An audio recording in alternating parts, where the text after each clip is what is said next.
আমাদের এই ছোট্ট সোনার বাংলাদেশটি 1971 সালে স্বাধীনতার পর আজ এই 54 বছরের মতন ত্রিমুখী স্বৈরাচার শাসনের আধিপত্যে এই দেশ আজকে জর্জরিত।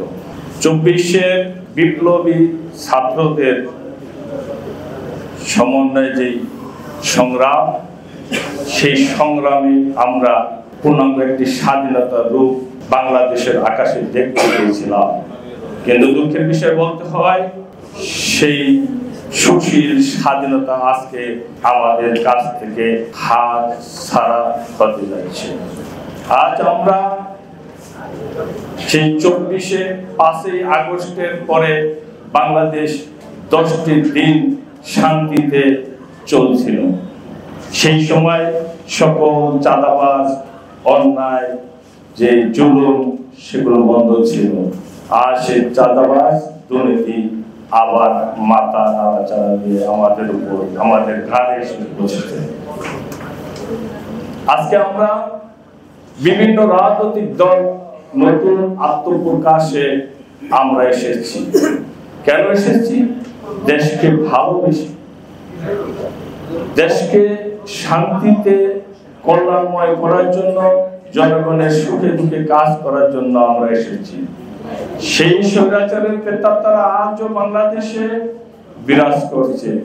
আজকে নতুন রাজনৈতিক নিবন্ধনের যে প্রেক্ষাপটে বাংলাদেশের যে অন্তর্বর্তীকালীন সরকার বলি বা বিপ্লবী সরকার যারা আছেন, জনাব মাহবুবুর রহমান সাহেবকে সংস্কারের দায়িত্ব দেওয়া হয়েছিলেন।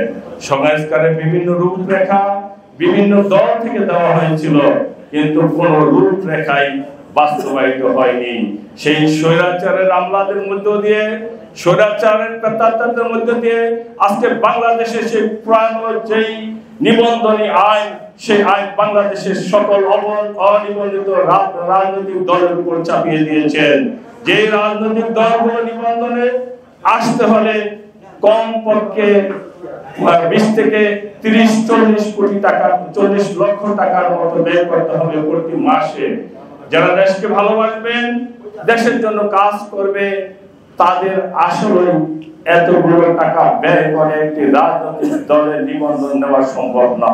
কারণ যারা আদর্শ মানুষ, ন্যায় নীতিতে বিশ্বাস করে, তাদের কাছে এত টাকা থাকারও কথা না।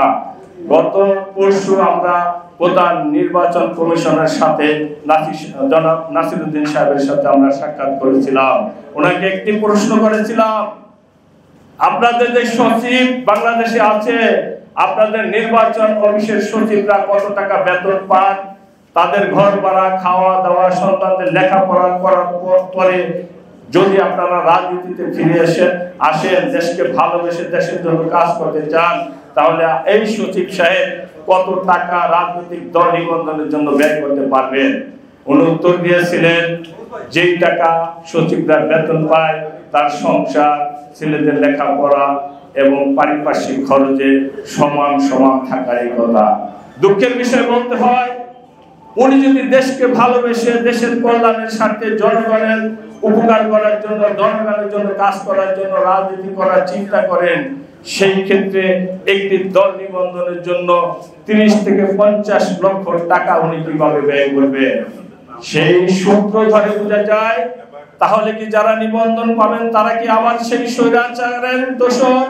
অন্যথায় তারা কোথা থেকে এত বড় টাকা দিয়ে জনগণের সেবা করবেন?